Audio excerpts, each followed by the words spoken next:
नमस्कार दोस्तों, आज मैं आपके लिए लेकर आया हूँ बैंकिंग अवेयरनेस का part 10।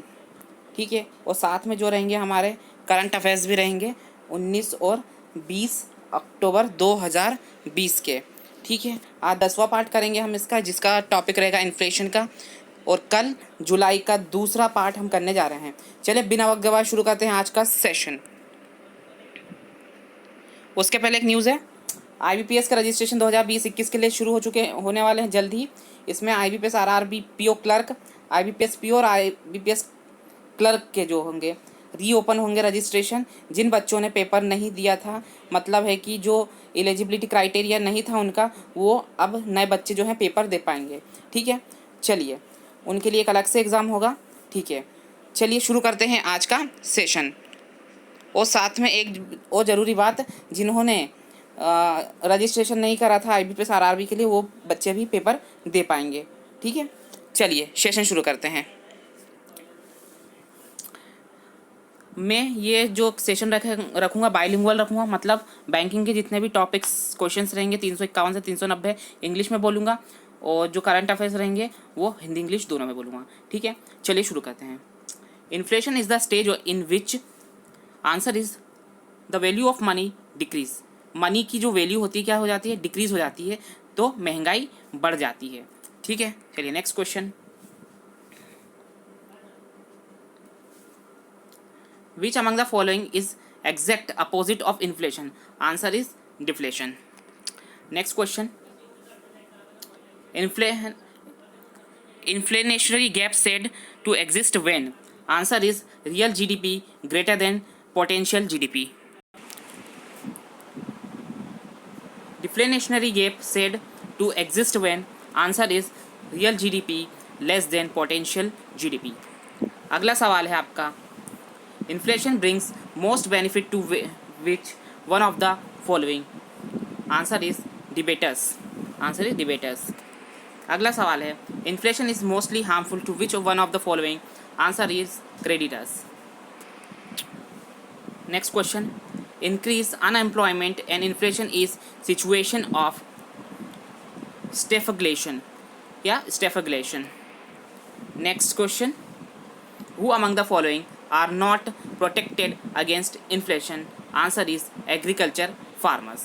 What is agriculture farmers? Next question is, stagflation implies the case of? Answer is recession plus inflation. Recession plus inflation.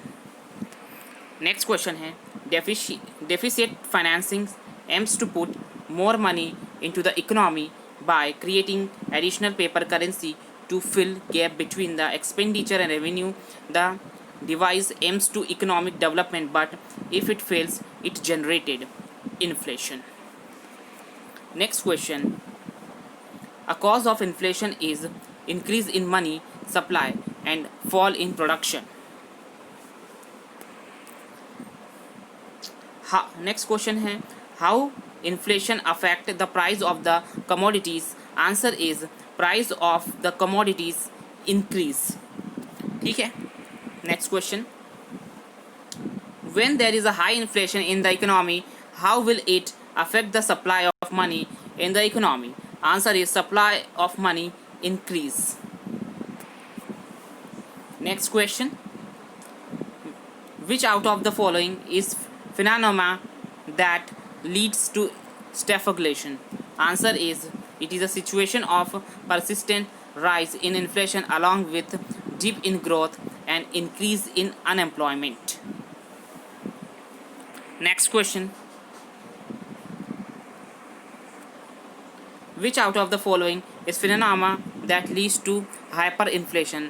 Answer is it is a situation when a nation experience very high and accelerating inflation. Next question, which out of the following phenomena that leads to deflation?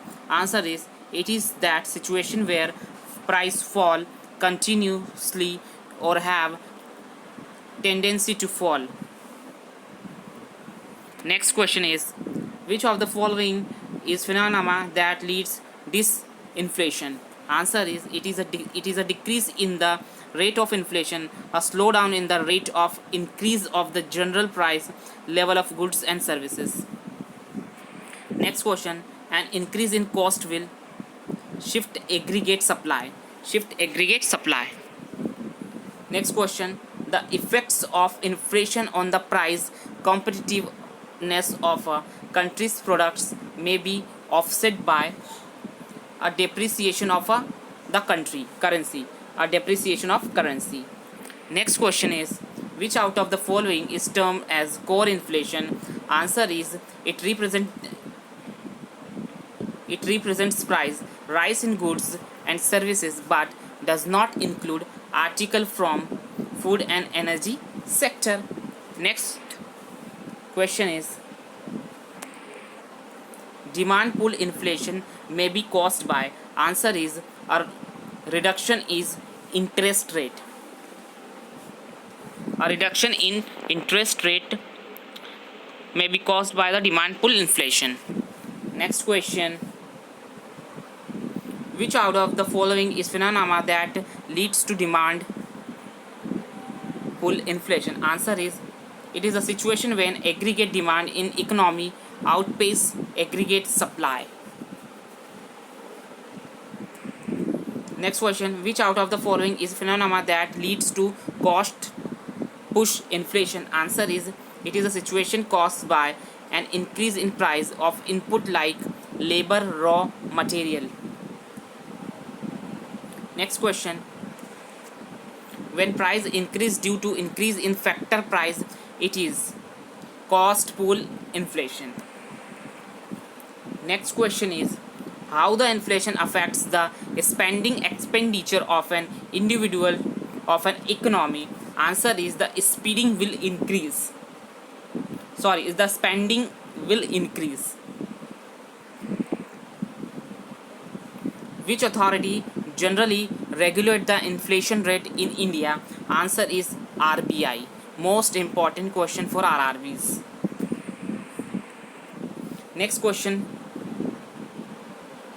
the Phillips curve shows relation between unemployment and inflation rate. Next question, which money policy used by RBI to curb the inflation in any economy? Answer is, tight money policy. Tight money policy. Next question, the interest rate of the bank generally decrease in inflation. Decrease in inflation. The high inflation generally shows that the increase in unemployment rate in the economy. Which of the following measures is adopted to reduce inflation? Answer is, cuts in the government spending.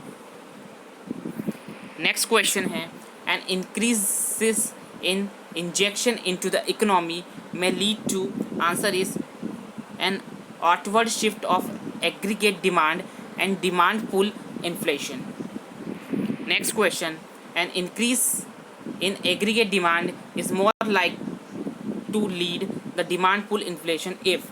Answer is, aggregate supply is perfectly elastic. Next question,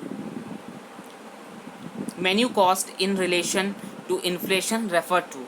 Answer is, cost of money increase its value. Next question, the Phillips curve shows the relationship between inflation and what? Answer is, unemployment. Next question, which is the most effective quantitative method to control inflation in the economy? Answer is, cash reserve ratio. What is cash reserve ratio? Next question, the term stagflation is often seen in news. What is the meaning of stagflation? Answer is, higher the inflation rate and lower the growth rate of the economy. Okay. Next question, how the inflation can be contained? Answer is, surplus budget, yes. Increase tax, yes. Reduce the tax expenditure, yes. Answer is all of this above. Next question, which of the following cannot be included among the remedies of inflation? Answer is, by making low bank rate? What is by making low bank rate? Next question. The effect of inflation on the tax revenue result in situation as known as fiscal drag. What is fiscal drag? Friends, that is complete 351 to 319 question. So we will move to current affairs. आज की पहली news है, India and Sri Lanka navy maritime exercise SLINEX 2020 begin today. Today नहीं है वहाँ पे, वो आएगा 19th of October, ठीक है। 8th edition of the annual India navy and Sri Lanka navy bilateral maritime exercise SLINEX 2020 has begin at Trincomalee, Sri Lanka, ठीक है। It will be conduct till 21st October 2020। अब क्या हुआ है कि इंडिया की नेवी और श्रीलंका की नेवी ने, भारत और श्रीलंका की नेवी के बीच, ठीक है, मेरी टाइम एक्सरसाइज हुई है जिसका नाम क्या है, सिलेनेक्स, ठीक है, श्रीलंका इंडिया नेवल एक्सरसाइज, ठीक है। कहाँ पे हुई है ये? तो ये इसका वेन्यू याद रखना है, त्रिकोणमाली में हुई है। कहाँ पे हुई है? त्रिकोणमाली में हुई है। क्वेश्चन यही आएगा कि अभी हाल ही में भारत और श्रीलंका के बीच नेवी एक्सरसाइज सिलेनेक्स कहाँ पे आयोजित की गई है? तो त्रिकोणमाली में हुई है। कौन सा एडिशन था? 8वां एडिशन था, ठीक है। नेक्स्ट क्वेश्चन है, India's first sea plane services to be inaugurate in Gujarat, ठीक है। भारत की पहली सी प्लेन सर्विसेज कहाँ पे शुरू हुई है? तो आपको याद रखना है, गुजरात में हुई है। कहाँ पे हुई है? गुजरात में हुई है। India's first sea plane services in Gujarat connecting Sabarmati river in Ahmedabad to the statue of the unity in Kevadia, Narmada district will be inaugurate on 31st October, birth anniversary of the Sardar Vallabh Bhai Patel. Gujarat में अहमदाबाद में साबरमती नदी को नर्मदा जिले के केवड़िया में स्थित स्टैचू ऑफ यूनिटी से जोड़ने वाली भारत की पहली सी प्लेन सेवा का 31 अक्टूबर को उद्घाटन किया जाएगा, ठीक है। तो याद रखना है आपको, भारत की पहली सी प्लेन सर्विसेज कहाँ पे शुरू हुई है? तो गुजरात में हुई है। 9 states and UTs selected for the upgradation to KISCE। KISCE का मतलब है Khelo India state centre of excellence. Khelo India state centre for excellence में, ठीक है, Khelo India centre for excellence में उन्नयन हेतु 9 राज्यों केंद्र शासित प्रदेशों का चयन किया गया है, ठीक है। कौन कौन से हैं ये? आंध्र प्रदेश है, छत्तीसगढ़ है, चंडीगढ़ है, गोवा, हरियाणा, हिमाचल प्रदेश, पौंडीचेरी, त्रिपुरा और जम्मू कश्मीर। इसमें से आपको याद रखना है 9 में से, तो एक तो हमारा जम्मू कश्मीर हो गया, पौंडीचेरी हो गया और चंडीगढ़ हो गया। ये 3 केंद्र शासित प्रदेश याद रखना है, ठीक है। नेक्स्ट क्वेश्चन,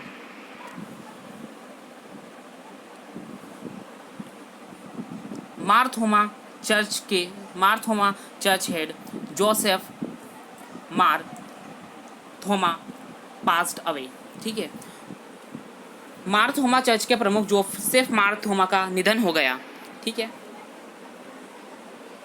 ठीक है। तो याद रखना है, जोसेफ मारथोमा का निधन हो गया। वे किस क्षेत्र से संबंधित थे? वो तो ये कौन थे? धर्मगुरु थे। कौन थे? धर्मगुरु थे। अगला सवाल है, Bogibeel gets zero Rajdhani train to connecting new Delhi to Dibrugarh.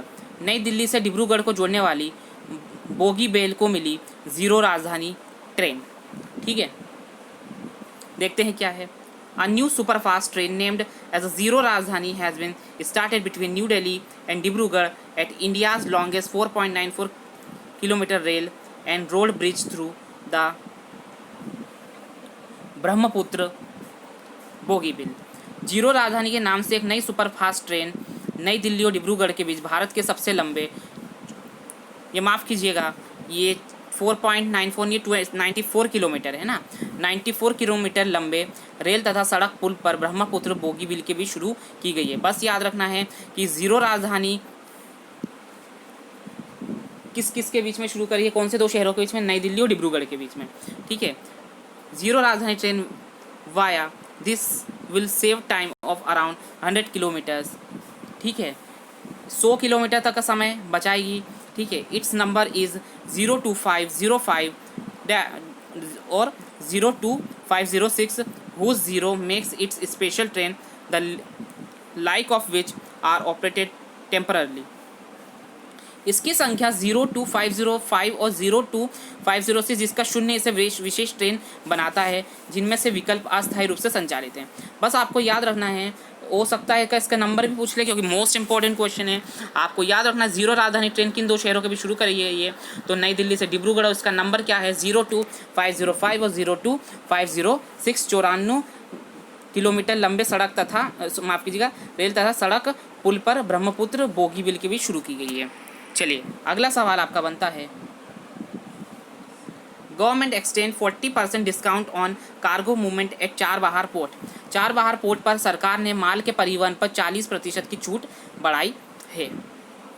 Ministry of shipping has extended current concessional rate of 40% discount for coastal movement of cargo and vessel between the Jawaharlal Nehru port and Deendayal port from the शहीद बेशहटी port, शहीद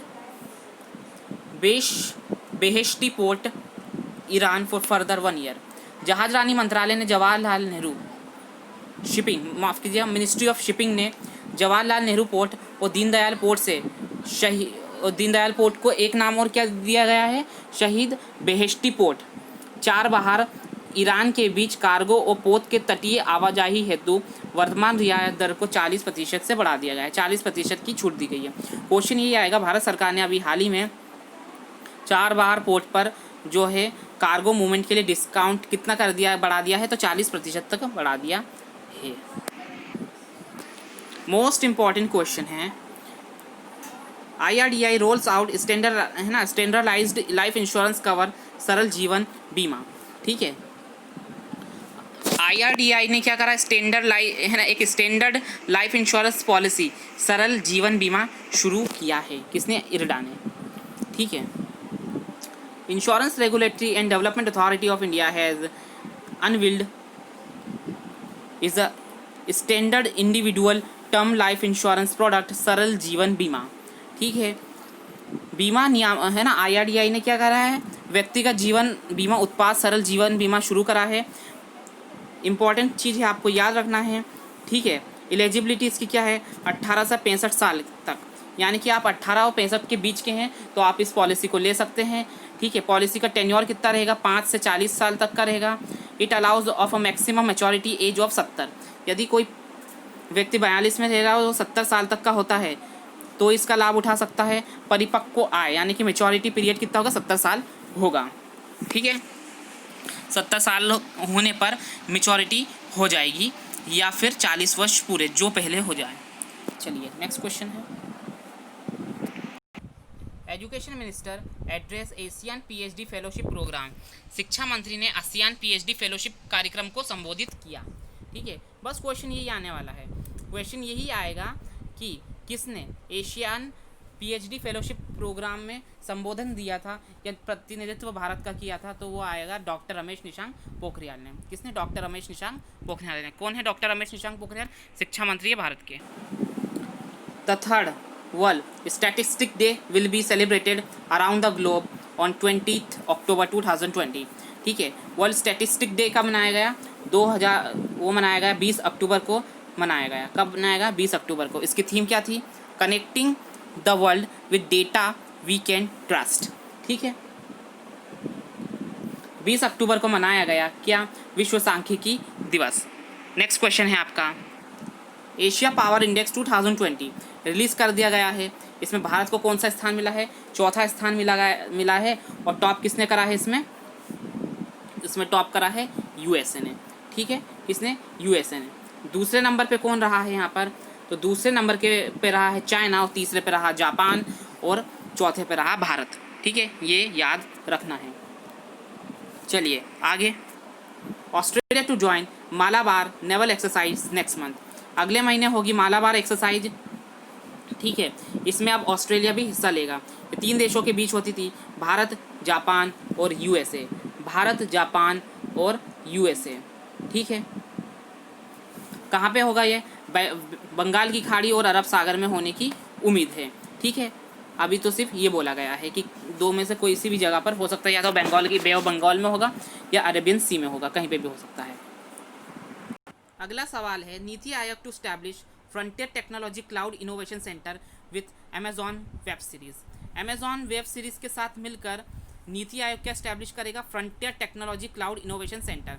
question यही आएगा अभी हाल ही में frontier technology cloud innovation centre किस संस्थान ने लॉन्च स्थापित करेगा? तो याद रखना नीति आयोग। ये आ सकता है क्वेश्चन अमेजॉन वेब सीरीज के साथ मिलकर कौन सा संस्थान frontier technology cloud innovation centre बनाएंगे?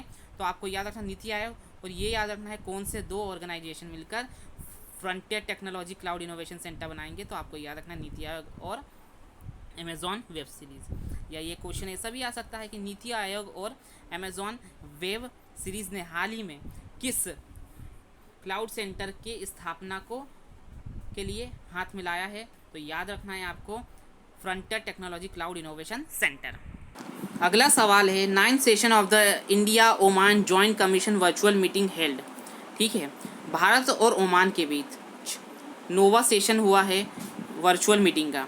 ठीक है, भारत की तरफ से चेयर किसने करा था? श्री हरदीप सिंह पुरी ने, minister of state commerce and industry. ठीक है, और ओमान की तरफ से जो ओमान की तरफ से था वो थे mister Qais bin Mohammed Al Yousef, minister of commerce and industry, investment promotion of the सल्तनत ऑफ ओमान। ठीक है, चलिए नेक्स्ट क्वेश्चन है union minister of state agriculture Shri Purushottam Rupala launch 10,000 crore NCDC Ayushman Sahakar fund for creation of health infrastructure by cooperatives. कृषि राज्य मंत्री है पुरुषोत्तम रूपाला, उन्होंने 10,000 करोड़ का NCDC आयुष्मान सहकार फंड के घोषणा की है हेल्थ केयर इंफ्रास्ट्रक्चर के लिए। ठीक है, हालांकि ये तो नरेंद्र सिंह तोमर है, गलत पिक्चर लग गई है। ठीक है, बस आपको यही याद रखना है कि अभी हाल ही में किस केंद्रीय मंत्री ने NCDC आयुष्मान सहकार फंड की घोषणा करी है? तो याद रखना है पुरुषोत्तम रूपाला। कितने करोड़ करेगा? 10,000 करोड़ करेगा। अगला सवाल आपका है FSSI to expand food safety compliance online platform from 1 November. FSSI अपने नए खाद्य सुरक्षा अनुपालन मंच पूरे भारत में 1 नवंबर से विस्तार करेगा। क्वेश्चन यही आएगा अभी हाल ही में FSSI ने अपने food safety compliance online platform का विस्तार पूरे भारत में करने का ऐलान करा है। ये कब से प्रभावी होगा? तो याद रखना है 1 नवंबर से। ठीक है,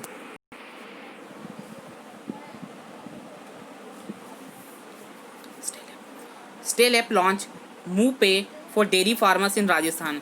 राजस्थान में डेयरी फार्मर्स के लिए स्टेल ऐप्स ने मूव पे लॉन्च करा है। किसके साथ मिलकर? IIT मद्रास के साथ मिलकर। किसके साथ मिलकर? IIT मद्रास के साथ मिलकर स्टेल ऐप्स ने मूव पे लॉन्च किया है। ठीक है, नेक्स्ट क्वेश्चन है नाओमी ओकाहारा और Anders Antonsen crowned Denmark Open championship. बस इतना याद रखना है, नोजोमी ओकुहारा ने तीसरी ने और एंटोसेन ने डेनमार्क ओपन बैडमिंटन टूर्नामेंट जीत लिया है। ठीक है, नेक्स्ट क्वेश्चन है आपका home secretary Ajay Kumar Bhalla tenure extended till 22 अगस्त 2021। ठीक है, गृह सचिव अजय कुमार भल्ला का जो कार्यकाल है 22 अगस्त 2021 तक बढ़ा दिया गया है। ठीक है, होम सेक्रेटरी कौन है? अजय कुमार भल्ला। अगला सवाल 20 अक्टूबर को मनाया जाता है वर्ल्ड ऑस्टियोपोरोसिस डे। क्या? ऑस्टियोपोरोसिस डे 20 अक्टूबर को मनाया जाता है। इस साल की थीम थी दैट्स ऑस्टियोपोरोसिस। बस याद रखना है ऑस्टियोपोरोसिस के आगे दैट्स लगा लेना है, बस आपकी थीम बन जाएगी। ठीक है, दैट्स ऑस्टियोपोरोसिस। नेक्स्ट क्वेश्चन है, आज की आखिरी न्यूज़ है first ever SCO startup forum to be launch on 27 October boost for startup India. SCO startup forum launch की जाएगी 27 अक्टूबर को स्टार्टअप इंडिया को बढ़ावा देने के लिए। ठीक है, क्वेश्चन यही आएगा कि अभी हाल ही में एशियो स्टार्टअप द्वारा कौन सी नई फोरम लॉन्च करी गई है। तो आपको याद रखना है स्टार्टअप इंडिया फोरम। ठीक है, स्टार्टअप इंडिया फोरम। तो दोस्तों ये थे 19 और 20 अक्टूबर के करंट अफेयर, साथ में इन्फ्लेशन का टॉपिक। कल मैं आपके लिए लेकर आऊँगा जुलाई का पार्ट 2 और शुक्रवार को लेकर आऊँगा इस सीरीज़ का पार्ट 11 जो बैंकिंग अवेयरनेस की हम सीरीज़ चल रहे हैं। उम्मीद है आपको सेशन पसंद आया होगा। अगर वीडियो पसंद आए तो चैनल को सब्सक्राइब करें और शेयर करें। Thank you very much.